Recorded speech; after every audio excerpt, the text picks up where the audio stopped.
Traveling with the queen of rock and roll. The COVID hit, now we're stuck at home. Instead of sitting on our ass, we came up with this sick podcast. Crewicide, Crewicide. Out of my way, you're in my line. Crewicide, Crewicide. The main four pitch that sticks all night. Crewicide, Crewicide. Ha ha ha ha ha ha. Crewicide, Crewicide. No autographs tonight. Can I get a set list, man? Hey, set list, please. Welcome to the Crewicide podcast. This is Beef Henderson. With me, as always, the wonderfully talented, extraordinarily beautiful Annie Stoic. Hello. And we are here today. We're getting into it. We got the guests, we're moving them around. And so we both had the idea, but Annie kind of mentioned that, maybe we should do something along this lines where we get a couple of Joan's loyal fans to come on and talk about the perspective of being basically, a lifelong fan. So here we are with Mr. Al Campos, as he's known. How you doing? How are you doing? Yeah. Hey, Annie. Good. And, How you and guys? where are you tuning in from? Nebraska, Omaha, Nebraska. Nice. Yeah, that's awesome, dude. So Yeah. for those of you who don't know Al, who is a fixture on the scene, the Blackheart, for everything since before there was the internet. Yeah. Al has been known within the community and the Blackheart fan community for many years, and I met Al in 2006. Wow. Was that right, or 2005? It might have been 2005. I know 2006, 2007. I remember seeing you in Lincoln and Altoona, Iowa, where that was probably the hottest show ever. And Annie, I don't know if you remember. we did the Sinner when Joan did the Sinner album. We did, which I have, and I've been promising to get to Al, but I think we might have to do a bigger premiere than that. I have to get some permission first. But the documentary, we did a documentary together. Greg Oliver, who produced Joan's Sinner videos and also directed and produced the Lemmy movie. That's what he was famous for. Mm-hmm. He did a short documentary about the making of Sinner, and he's got Al and me in that documentary, and it's very seldom seen. Yeah, I've seen it once because they sent me a link to watch it, and then the link disappeared after 24 hours. Right. That was a long time. Well, that sounds exactly like Blackheart. I think it came from Holly, actually. Holly. Yeah. Oh my God, why does that name sound so familiar? She just passed away not too long ago. Who was she?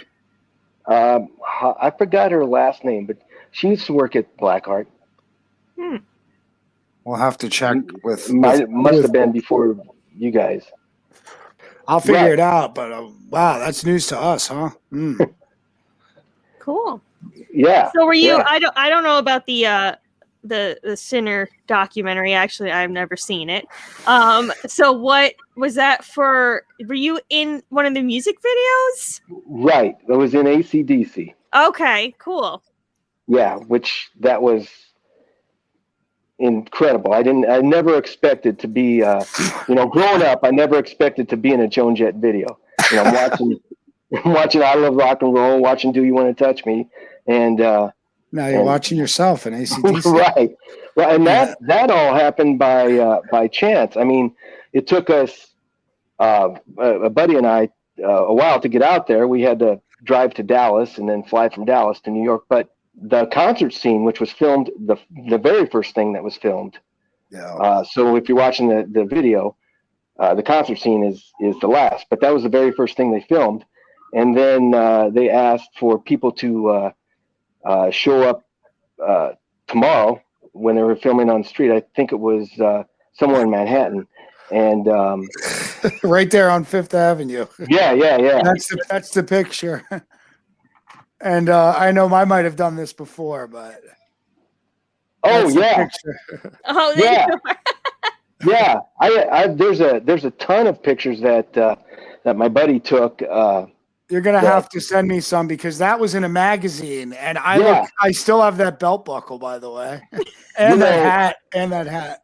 You know, the picture that ended up, my friend from Texas sent me that she's seen somebody just posted, I think some magazine or something, was of me walking behind Carmen on the phone, you know.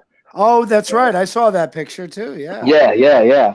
But anyway, that all happened by chance because the director, of course, was late. So I'm standing standing up against the wall with the phone, you know, just talking on the phone. And the director comes and I'm talking to my dad and I'm like, Dad, I got to go. And so I just hang up the phone and the director says, cell phone, I want you. So that's how I got to walk behind Carmen. That was great. I mean, that was great. Yeah, I mean, Al has been to a lot of shows, Annie, a lot. I remember seeing him, like I said, the first time I met him was on the video shoot for AC/DC, and Right. subsequent shows, he's also like, you're not the average. I don't want to say, I don't even want to lump up. I don't even want to say that. There's not an average Joan fan to begin with. There's a certain type of fan in general. And then there's like a super fan, a loyal fan, and then there's an extreme fan. And you don't fall into that category. And I think that's why we've clicked over the years and kept in touch, because you're just really a great guy and an awesome dude. You're not like a lot of the aggressive fans out there that I've met, not just through Joan, but other bands I've worked for, you know? You know, yeah, I you know, and I think that comes from, I'm, you know, putting myself in other people's shoes. I mean, you know, I wouldn't want people to act like not just crazy fans do. Fuck. You know, Totally fucking hit my knee. Sorry, you have to fuck. Oh, I'm really That's a sorry. bleep word. so that's going to be a bleep. You know what I'm saying, dude. You know, there's other people out there that are, even not just with Joan, and Annie's seen him. I mean, there's WWF people like that. Oh, I know. I know. I work here at an arena, and I've had to work a couple of WWE events, and They're crazy. They are a different breed. Yeah. Than a regular concert, you know, than a regular Tom Petty concert or a Eric Clapton concert, you know.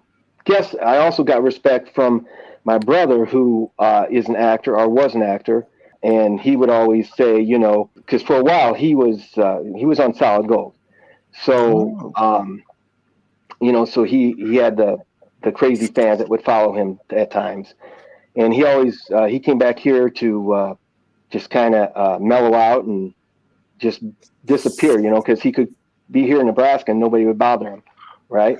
Sure. Nobody knew who he was.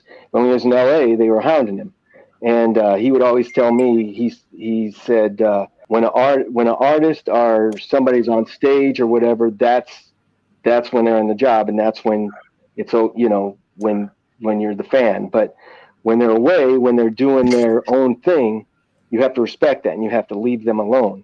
And so I guess, you know, part of me does that when I go to shows, you know. That's cool, man. I know you guys are doing your job, so I'm not there to hound you. Do you remember your first Joan show? I do. Here comes the stuff. It was. Well, I don't know if you're going to be able to see this picture. I got it in a frame. This is from the very first show that I saw her at. Move it over a little bit. Oh, Wow. cool. Did you take that picture? No, a buddy of mine took it and developed it, you know, on the black and white, you know. Wow. You might have to Right. get that scanned, man. That's great. Cool. Yeah. July 16th, 1982 Whew. was the first Jet show. And That's pre-Billy Crater, Eddie. is that right? Wow. That's pre-Billy. Yeah. When did Billy start? 86. Okay. Right after well, he could talk about it. We're gonna get him on. I spoke to Billy yesterday. Oh, Oh, good. that's We're cool. good. We're good. But he also, I have to talk to Annie about some shit, but that's another story. I don't know. Maybe we could talk about it on the podcast, but not on this one. This is deep shit. Okay. But he's good, and that's pre-Billy Crater. Billy was like 86 maybe, 87, 86. Wow. I did not know that. I thought he was with her from the beginning. The only two people I know of that were there at that time was Kenny, and this all gets cut. We're gonna start from right here. Yeah, so that was a great show in '82. I mean, pre-Billy Crater, and that must have been some shit. And that was during the heyday of I Love Rock and Roll. Right, and it was in a place called the Music Hall, which they've since torn down, but it was like a capacity of maybe 1,000. Wow. So I don't even think there was an opening act. I think it was just Joan. Wow. Very cool. Would you say there's any certain shows that stick out to you that were really cool ones that you went to? Oh yeah, the one in March, St. Patty's Day of 2000. It was at the Roxy out there in New York. Oh, I've heard about this show actually. Yes, Billy's talked about this show. Yeah, she had the bald head, and that was probably the most intense show that I've ever been to, ever. The most. I mean, she was, she was intense through that show. I mean, because she was into it, because the crowd was into it. It was a New York crowd, especially at the Roxy. That's a very, very specific crowd for a specific club. You got a New York hometown hero. New York, based band, and then you got Roxy, which is on the West Side, which no longer exists. And that club, I can tell you right now, I'll bet you the worst part about that club was going up the stairs to go to it. I don't know this club.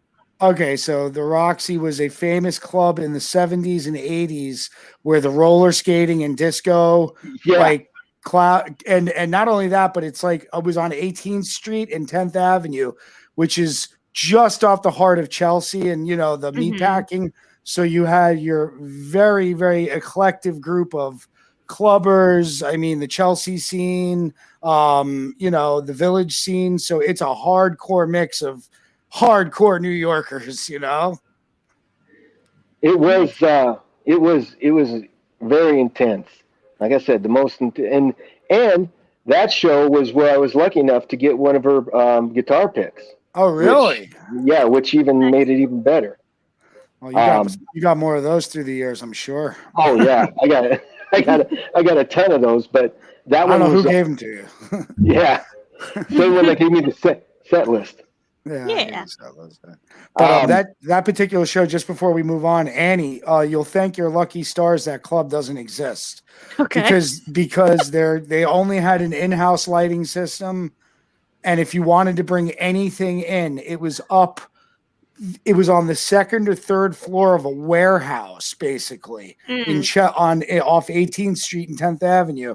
And you'd have to go up these giant steps, 3 flights. I mean, not one set. It was like grand steps. And you'd have to have a team of people to load in. It was the worst load in ever. When I started working at SIR, we called that part of the SIR Olympics. Worst loadout ever, because you'd have to carry everything, because the club would order just enough so they didn't have to have labor, so they'd order just enough shit so that the 2 drivers would have to bring it up. We don't have anybody here to do it, can you bring it up? And then at the end of the night, they were supposed to have a crew, and the only other way out of there was through the loading entrance. That was in the old loading entrance from when the building was fucking built. And it was a straight, narrow, 60 steps of shoulder width height down the back from where the stage was to 18th Street. And it was just stone steps, almost 90 degrees down. Wow. Yeah. And you had to wait till it was over. And then you'd have to take a crew and go through either the front, which was all the way around the club, or right down the back, which was easier, but it was a death trap. That was the Roxy. It was an intense show. That was also the show where Boston Jetthead, she would number everybody's hands. I don't know if you guys heard about this, but you'd show up in those days. You'd show up early, you know, and then everybody'd get in line. Well, she'd number your hands so that way, whatever number you were on is whatever number you are in line. So, and the way she explained it is this: she's, I'm going to number your hand. And she's doing this in a New York accent. I'm going to number your hand. So if you want to go get some fucking coffee, you can go get some fucking coffee and come back, and you'll have your place in line. That's pretty cool. Wow. Never again have I experienced a show that as intense. Wow, man, that's crazy. Cool. You've been to a lot of shows too, huh? Yeah. There's 79 of them. Oh, that's right. You told me that. I remember going, Yeah. holy shit. That's like Oh, one that- tour for Annie, but like, holy shit, for someone, 79? You know, I'm a baby compared to some of those Jettheads out there on the East Coast, you know, because of course before she really hit it big, you know, she was playing up and down the East Coast. Mhm. You know, some of them, when I was out there, some of them were in their 100th show. So Jesus Christ. Is there like a log somewhere in one of these groups, like of who's reached the most amount of shows? you know, that would be something if there was. I don't know of one. Yeah, that's pretty. You That's know. a good idea. We'll have to. Everyone start tallying up your shows. Yeah, that's a good idea. We'll see who can Right. get the post shows and prove it. We'll get them on here, right? Yeah. Right, because they'll see I'm at 79 and they'll say, oh, fuck, that ain't nothing. I've been, you know, somebody will say, oh, I've been to 150. Wow. Which is not impossible when she was first getting her start, because she was playing 2-3 shows back to back a lot. Right. Wow. Were you Crazy. at one of the last shows in 2020? No, you know what, Annie? I was going to be. This is the crazy thing. I was supposed to be on the. It was March 12th. March 13th, I was supposed to fly to Laughlin. Then That's right. Then I was going to drive to Utah to see her at the. I called it the mini Red Rocks at that place in Utah, and then drive back and see her at the Laughlin show. But you know, I got word So that would have been 81, yeah. 80 and 81, right? right. Wow. Right. Yeah, because The I think last- the last show that we did was, I feel like it was like Battle Creek, Michigan was the last I think show. you're right. Did you guys even have a 2020 pass made up? at Yeah, that point? yeah, there are 2020 You're gonna have to get me one of those, Annie. Yeah, I'm gonna need one of those. It's going right up on the wall with the rest of them. we'll use them for. We'll just cross out the 0 and just use them for. Just reuse Actually- those 21. Actually, everybody shut up. None of those exist. Annie, we'll talk later. Sorry, the last show I saw was in Kansas, was in Salina, was the October 10th of 2019. Oh, yeah. Remember? You were there, Little Annie. theater. Yeah, wasn't that great? Yeah, that was a nice little theater. Cute town Yeah. too. Yes. I thought it was who was Selena. there? You know who was there? Erica was there. I think Erica, Hal's cousin, Erica Seltzer. She's Oh, I she's cool. She's from that area. She's always going to those shows too. I think I remember her seeing her that she was there also. I think I remember that park. I'm trying to remember the logistics of that, but I think the we couldn't get the tour bus to back into the loading dock, so we actually Right, had because to. you were behind the building. Yeah, so they had to like swindle the trailer to the loading dock, and they were like on like a T or something, and then they just dropped the trailer, and the bus had to like move somewhere else to park for the day, and then they went and picked it up back up after. But it was just like one of those things where like sometimes it takes a bus like a half hour to even figure out how to get into a loading dock. So I think I remember that was that gig. That must have been Billy must have been real happy about that. we get him out of the bus now. Just get out. Let us take Get care out. of it. Fucking goddamn it, motherfucker. Is that Billy? Oh, No. it's all wrong. It's an exaggeration, but we love him so much. Listen, those guys love me so much. What they did to my face in the locker, I mean, you saw what they did to me. Yeah, I did. They destroyed my fucking every picture I was in because they loved me so much. So I can make fun of everybody because I love them so much. They love me so much. They took my face out of all the photos.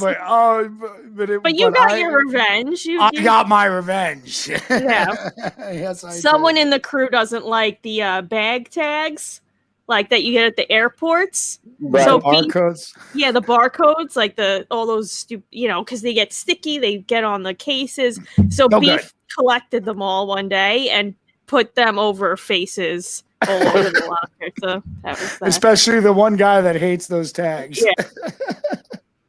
That was my little love revenge. Yeah. Well, Beef, do you remember? Thinking about this the other day, the Altoona show in 2007. Do you remember that at all? Probably not. Altoona, Iowa. Right. It was 777. Yeah. Now was this where the band took over a local bar and played afterwards? No, I wasn't. I didn't see that. I didn't stay for that. Okay, remind me of Altoona again because I wish we could do a segment where tell a Beef story and see if I can remember it. Yeah. It was kind of Altoona was side of a racetrack. So Okay. So Joan stage was outside of where the racetrack is, and it was hotter than hell out, but there was air conditioning. And, when I first got there, it didn't look like there was going to be that many people that could be there. But then it, of course, ended up being, hundreds of people, but a lot of people in the air conditioning. At one point during the show, the reason I bring this up, at one point during the show, her bikini, she was wearing a bikini top. I know this one. This is where I start. Yep, go ahead. It came loose.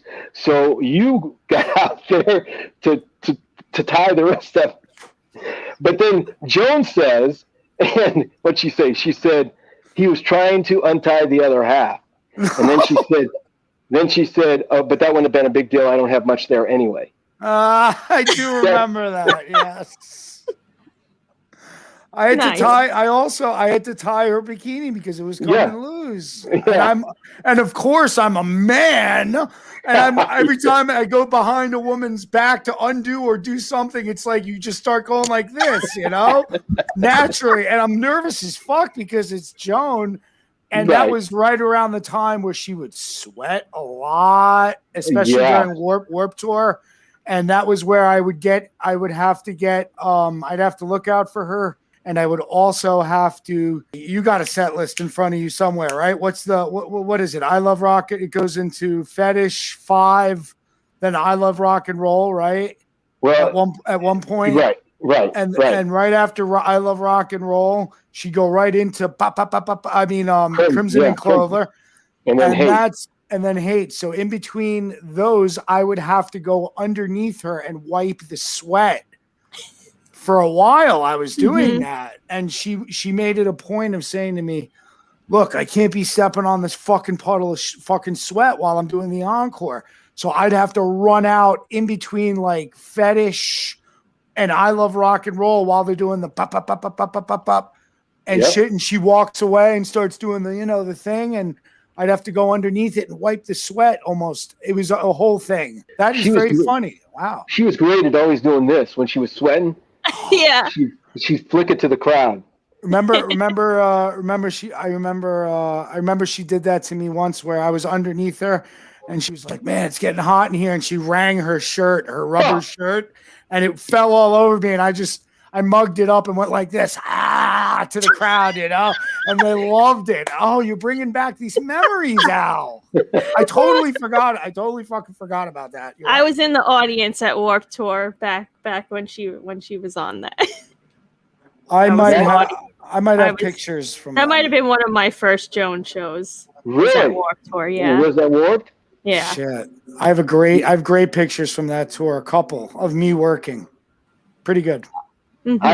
I have a couple pictures from when I saw her at Warped in Kansas City, but I wasn't front row like I always like to be because, of course, the kids were there. So. Yeah, it's a bit different scenario, but it was a great setting to see her. And we got to do the Warp Tour, the last Warp Tour Joan did. Yeah. A surprise.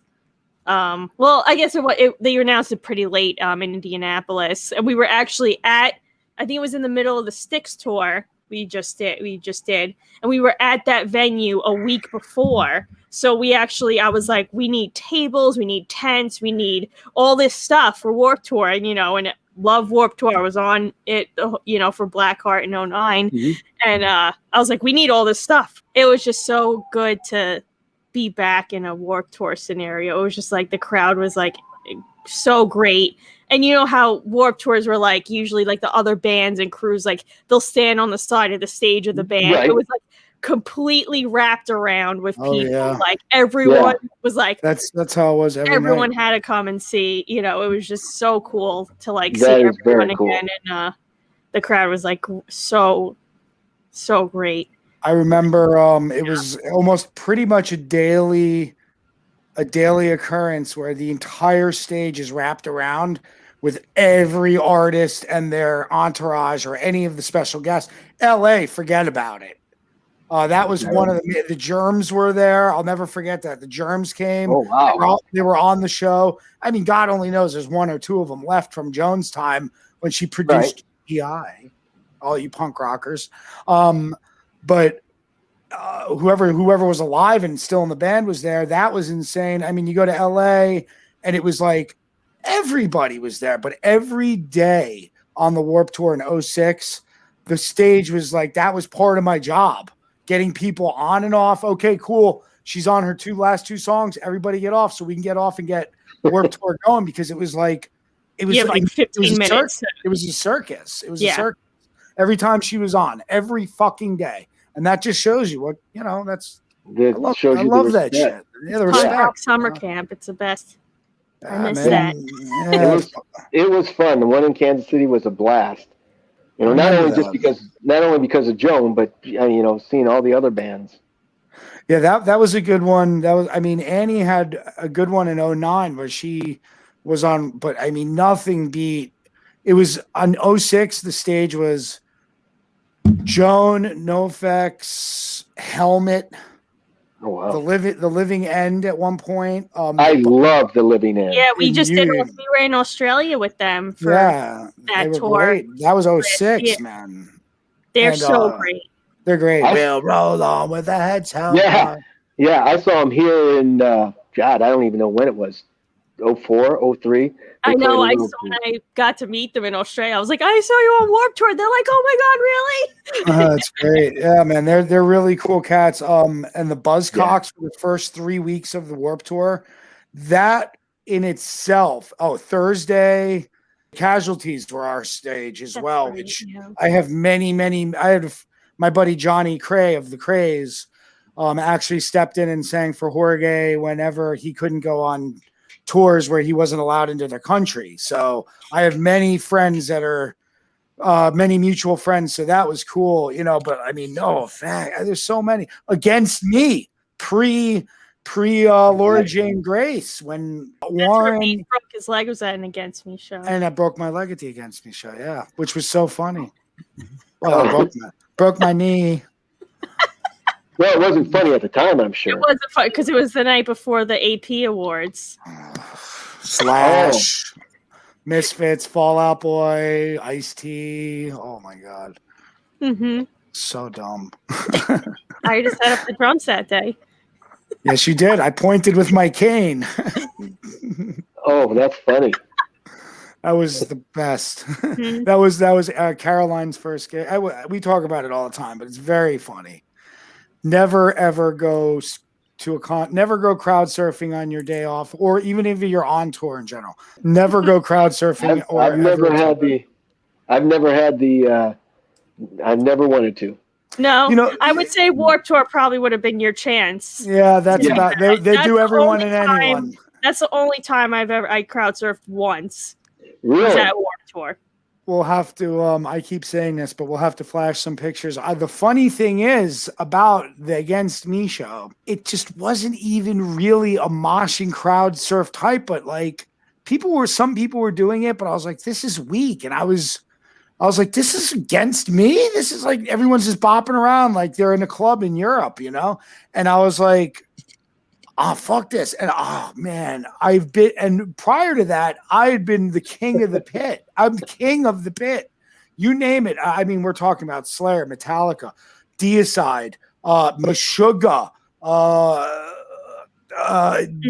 any type of underground metal, death metal, punk rock pit. I'd been in them all. I was in some of the most brutal pits of my life. Oh, so the point is, I just recently, maybe a year before then, been in the Cannibal Corpse show where our good friend Murchie works for them, Kenny Nishimura.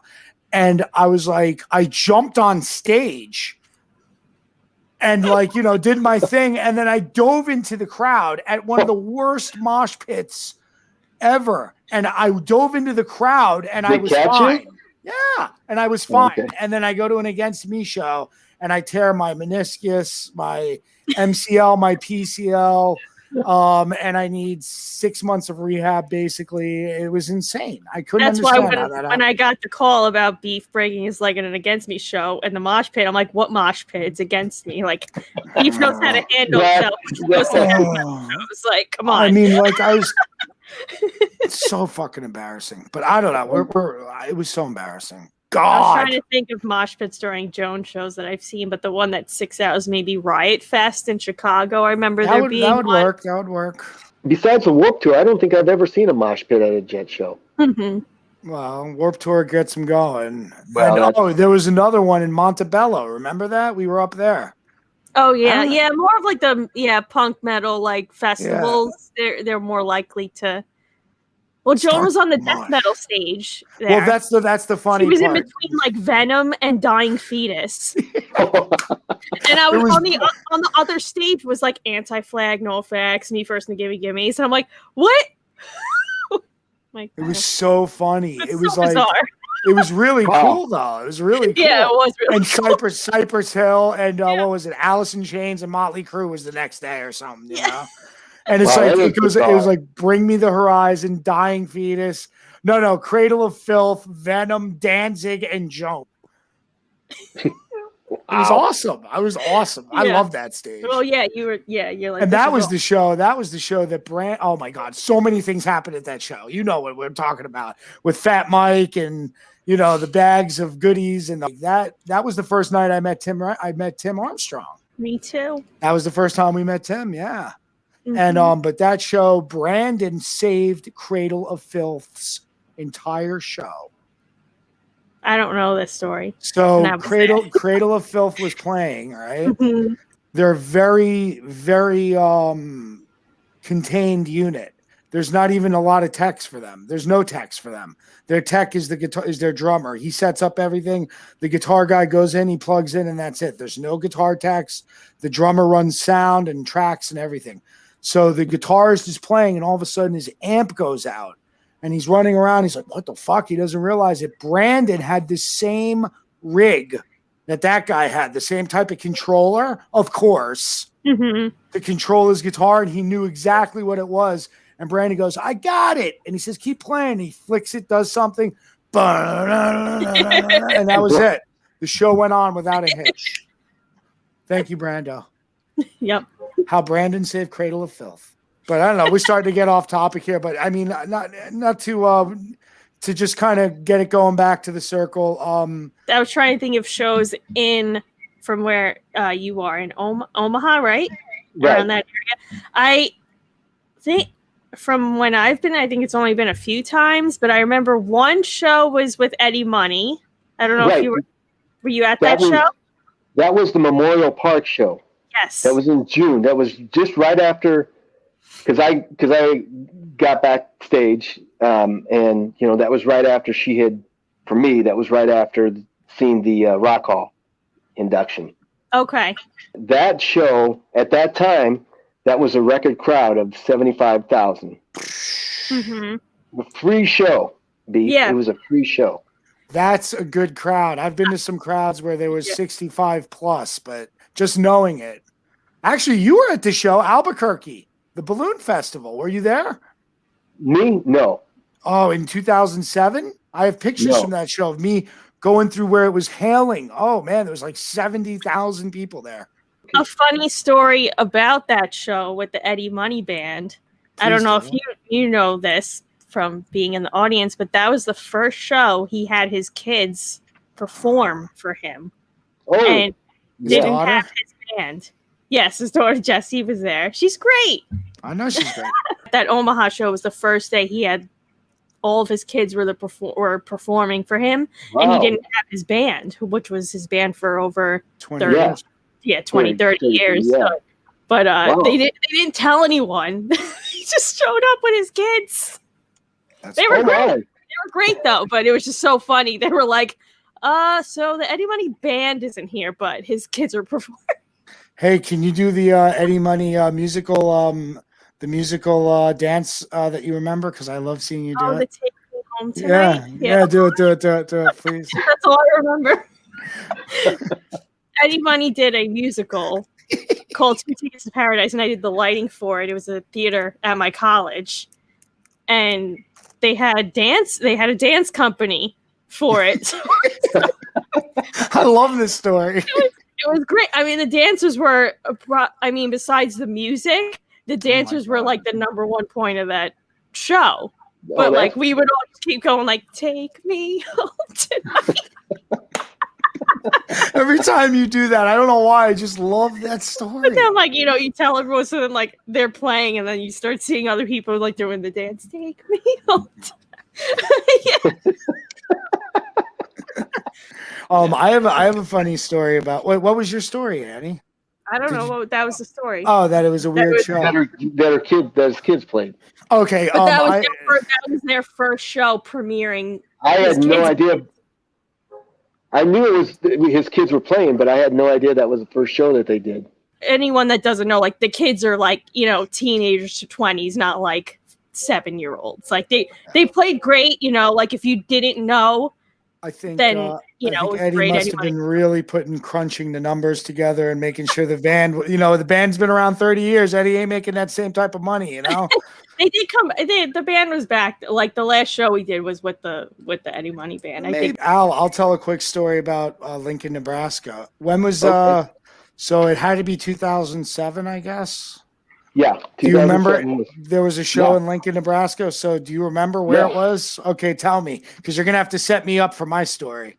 It was basically it's called their amphitheater, but it's just like a barn. It's just like a regular, and it's just like a tin roof, and it has bleachers at one point. I remember And, now. I remember. Yeah. It's just a barn, basically, but they call it their amphitheater. And who it was us? Was it anybody else? I cannot remember who the opening act is or was. Anyone? Oh yeah, I love how he's got his reference right there. But I'm looking. I remember specifically doing that show and having a day off, either before or after that show.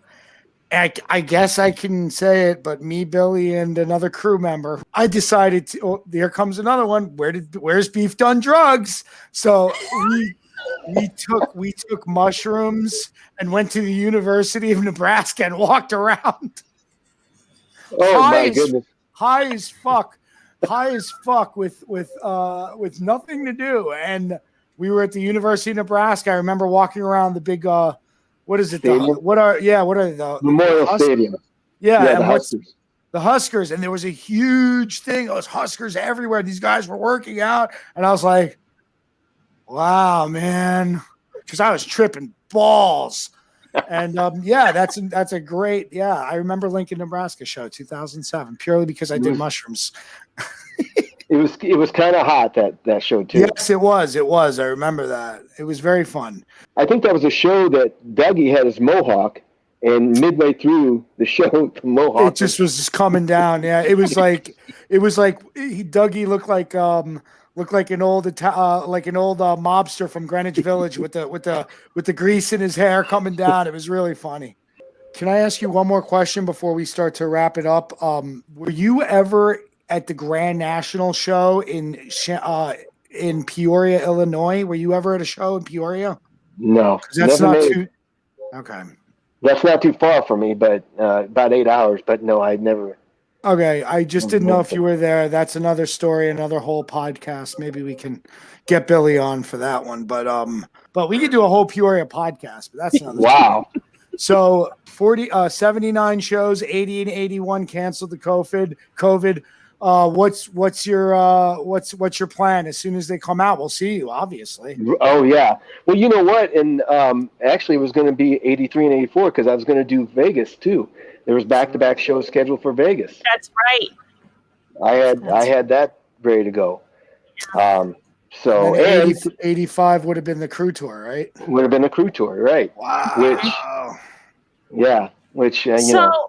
I'd be interested because we talk about this with other crew people I've had on things like that as like a audience member, concert goer. Where do you think shows are going? When would you be comfortable going to a show? Like what's your kind of thought process? Like not just like the Blackhearts, but like any, shows, concerts, things like that. When would I be most comfortable? I guess when when most people are vaccinated, when we're at that 70%, 80% vaccinated, because then that I think if you get it past 50, 60%, I'd start feeling comfortable. And then maybe not charge. We talk about this a lot. I love when Annie brings it up. I don't think most people would be comfortable, or at least most real fucking concert goers that know that, all right, there's going to be tons of people around. I'm going to be getting sick if we don't do this right. You know what I mean? Right. If you could prove that you've been vaccinated, or at least have something you're negative, you should be all right to come in. And I don't know how comfortable I'd feel wearing a mask. I mean, of course, I probably would if that was the law. Yeah, I mean, if that was the option. But I'd rather not wear a mask at a concert. Cause, I don't think anybody would. But I do wear a mask every day. Right, but if that's the situation, it's required, and to go to the show, then of course. But I find it interested on what everyone's kind of thought is on like when they think it's gonna happen, and when would I go see my favorite band and feel comfortable doing it. I'm really jonesing for a show. Oh, right. Sure, I'm sure. Yeah, a Jet show. I just watched one the other night on YouTube. I'm like, and then she just came out with this. I just saw this. You just took the words out of my mouth. Nug, right? Nugs. Yeah. So it's $50 a year, right, for right now, and there's concerts on there. I think that they've got a lot of archived and live footage that you might not see otherwise. You could scour YouTube for clips, but I think the deal is I know nothing about it. This is pure speculation. I know nothing about it. The deal is Blackheart probably entered into an agreement with them to do as many archival footage, concerts as possible. And there's recent stuff too. It's not just. Listen, I hope MSG's on there. I haven't seen it. I did see a few short clips from the promos. It's cool to like see shows that I've done lighting and stuff for is like on something like that. So that's pretty cool. It is, but you ain't getting paid for that shit. No, but still, it's cool. It's cool that it's on there. It's just a visual thing that I'm kind of like, oh, awesome. Cool. I really want to see. I'm really hoping to see Madison Square Garden and see if they cut me into any of the footage of opening up the show. That's obviously what my interest is. That was the clip I just sent you, right? I have to put Remember you introduced the Blackhearts? Yeah, I did it several times, but MSG was a big one for me. Well, sure. I mean, and Forest Hills. Yeah, they heard me. Forest Hills Tennis Stadium is just. I screamed it. Yeah, it was the best part for me. But now on this new service, does it have? It has audio too, just like Spotify, right? Yeah, I believe so. Yeah. Yeah, so you'd have Spotify in this thing. So everybody should check out Nugs, I guess, because Blackheart is on there. For those of you listening and watching, because that's right. Let's plug Anchor FM. You know what I'm saying? At this point, we're going to have to put promos in all of them when we go back and put them in. But you're going to be able to hear this on Anchor FM through the podcast. Check it out and subscribe, everybody. And you'll hear stories from not only from us on the crew, but I mean stuff like this with Al, a longtime dedicated and loyal soldier to the Blackheart army. You know, he's saying shit that I haven't even heard of. I don't know. Where do you guys get your? Is there a secret group you guys get your information from? No. A lot of the stuff, like, you know, fans will know before the crew. Well, does. you guys, not you guys, but I don't lump you into all of the type, but you're a certain type of fan. But you know, I remember when the message boards in the mid 2000s. Right. Oh my God! When I first joined the band, I would go up on it because I couldn't get any fucking information. So half of Crewicide is really getting the dirt from us, which we dig up from you. Yes.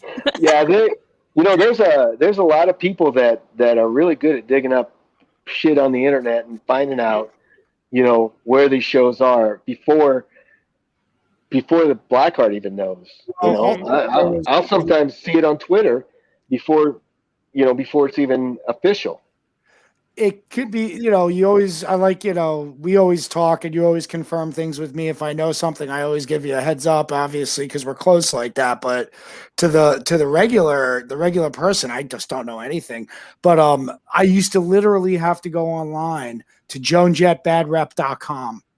That website had a lot of info that I didn't even have. I remember going on there and looking for shows that were posted that I didn't even have on my routing sheet, Annie. Oh my goodness. My network goes deep, as you know, Al, and Al is definitely part of my network. I like to keep in touch with the fans and the loyal soldiers of the Blackheart Army. I do want to ask quick about, you did go to the Rock and Roll Hall of Fame induction? Yes, I did. Okay, I just wanted to have a quick, like, you know, how your experience was there, because that's definitely a cool show for you to be at, you know. Yeah. I was there. I wasn't. It was quite, you know, we left that show, and we left because it got over like at 1:30 in the morning. And we were, you know, I was there with two other buddies, and I just could not process what I had seen through that whole show. And when Joan got that standing ovation, that was good. That not only had her emotional, it had me emotional, and all my friends were emotional because, you know, of course she deserved it, but we didn't expect it to last that long. That was a good one. I had heard about it. I was in a very different place. I was I was not at the show and I was not watching it. But I was very honored. Yes. Honored to know that she mentioned Annie, Billy, Zach, Brandon, Ed, and myself in her speech. And that is, that to me means that we are a Rock and Roll Hall of Fame crew. That's exactly right. Mm-hmm. Just seeing all those acts there was just incredible. I'm sure it was, man. It must have been great. It must have been awesome for the both of you. Oh, you know, and then Green Day came out, and when we showed up, we didn't expect Joan to open the show. I mean, we just got to our seats. And then that lady said, "Ladies and gentlemen, Joan Jett," and wow, we didn't expect that. Big boys, you know, right? And they had they had Dave Grohl, Miley Cyrus, Tommy James, all come out and do Crimson and Clover, which was like insane. But I gotta say, listen, like that was a highlight of my life, you know, to know that I was included in that speech and that my colleague, my crew members were included. I was a shock. I wasn't expecting that. I'm sure you weren't either, Annie. Mm-hmm. But I do remember we were the last ones, Annie and Beef. But yeah, man, there's been some highlights of my life and working with her, and I'm sure for Annie that was a highlight. The Rock and Roll Hall of Fame, man. That's nothing bigger than that, other than WrestleMania. Yeah, that was pretty. You know what's funny about WrestleMania is I didn't even think that she was going to be there. I was just going to go to a WrestleMania, and I thought, well, maybe That's that, right. maybe I'll go this year, which was the year that she played, but, I because of money, I didn't make it, but. That is also the last year that any live performance had happened at a live WrestleMania. So she's in the history books before COVID. She's always making history. Right. Always. Let's see the stuff. Let's see the stuff. I'm just going to show this one thing because this is one of my prized possessions. This is a handwritten set list by Joan. Wow. Where the hell did you get that?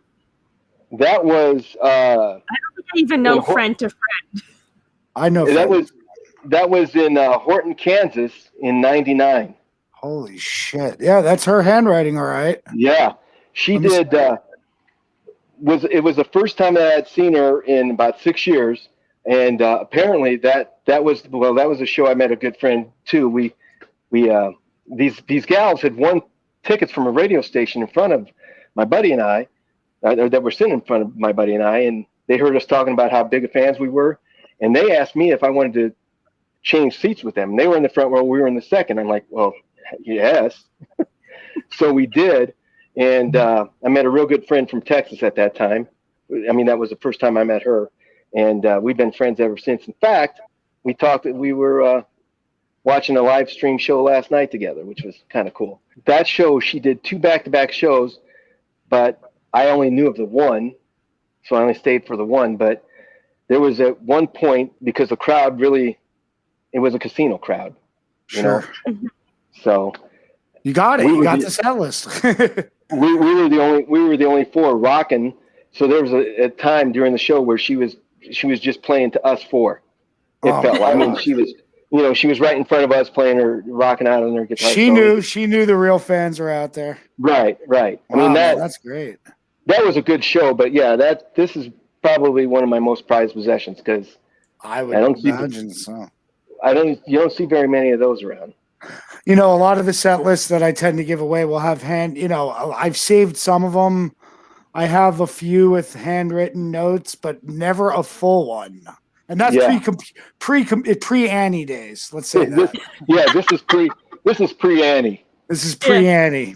I used to write them down, and then I'd write them down, and then I'd piece them together because I'd have to do the set list before Annie did, and then I'd have to go to the production room wherever the fuck we were because there was never a printer, there was never radios, there was no computers, and all I kept saying was, "Can we get a printer or a computer? Can we have radios?" All I ever wanted was radios, and as soon as I leave the crew, boom, everything's there.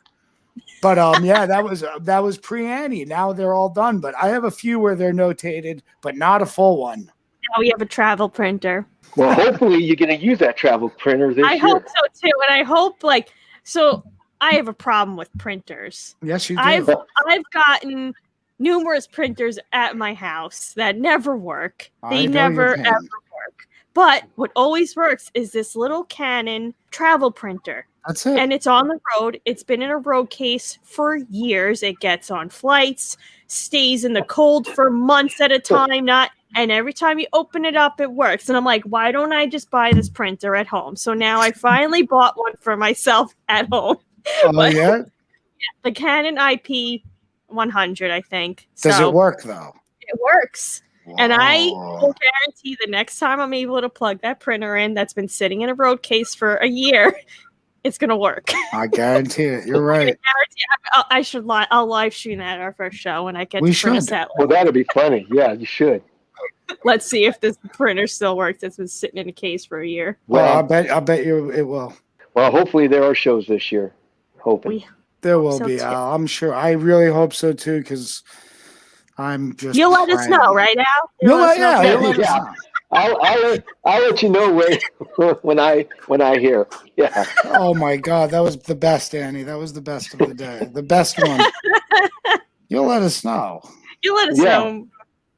Well, and hopefully it's not the first show that she does is hopefully not too far from me, so I can be there because I'd like to be at the first show she does. Oh, we'll see. I don't know, man. I don't know. I have my suspicions. We'll see. It's great talking to you, dude. I'm pretty sure we're going to wrap things up now, right, Annie? Thank you for tuning in with us. Good seeing Yeah, you. man. It's You know, awesome. Same here. It was It was- awesome seeing you. It was nice seeing you guys too. My Yeah, 'cause very we get good and old friend. Yeah, after the years of touring and stuff, you get to know everyone, see everyone at like the merch booth and in front of house and stuff, and then you don't Annie, get to see 'em.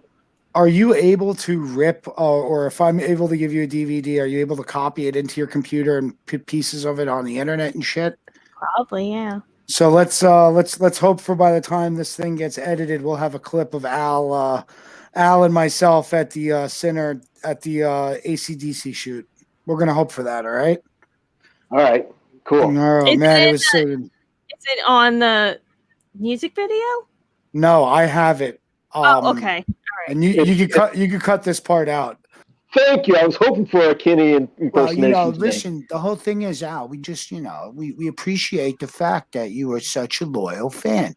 Thanks, I will Kenny. mention too when we're recording. I don't know when this episode is going to air, but today is Kenny Laguna's birthday. Happy birthday, Kenny. Happy birthday, Kenny. Yep. It might Thank come you. out like a month after that, but just wanted to throw that out there. Thank you so much, Al, for doing coming on and Thank- telling us your perspective and your side of the years and years of seeing Joan and being around their crew. Just one more question for you. Yeah. Out of all the crews that you have seen and hung around, Oh no. who's the best two crew members you ever encountered?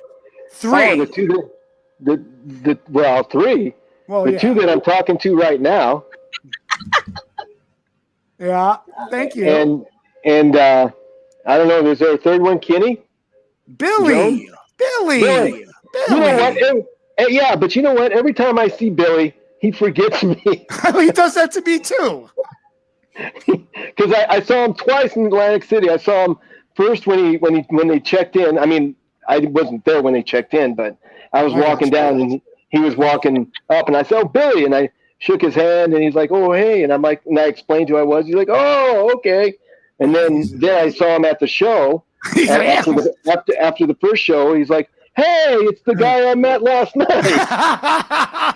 On that note, That's so Billy. Yeah. that's so Billy. Is that right?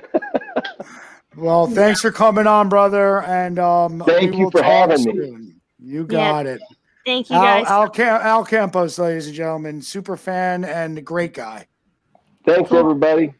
Thank you got it, guys brother. so much. Thanks for tuning Stay into the safe. Crewicide podcast, and we'll see you next time. Don't forget to Stay subscribe. safe. Yes, Wear a stay safe, mask. everyone.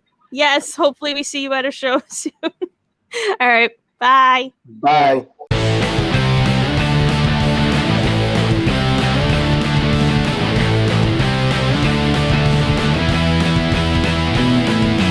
Crewicide! Crewicide! Crewicide! Crewicide! Crewicide! Crewicide!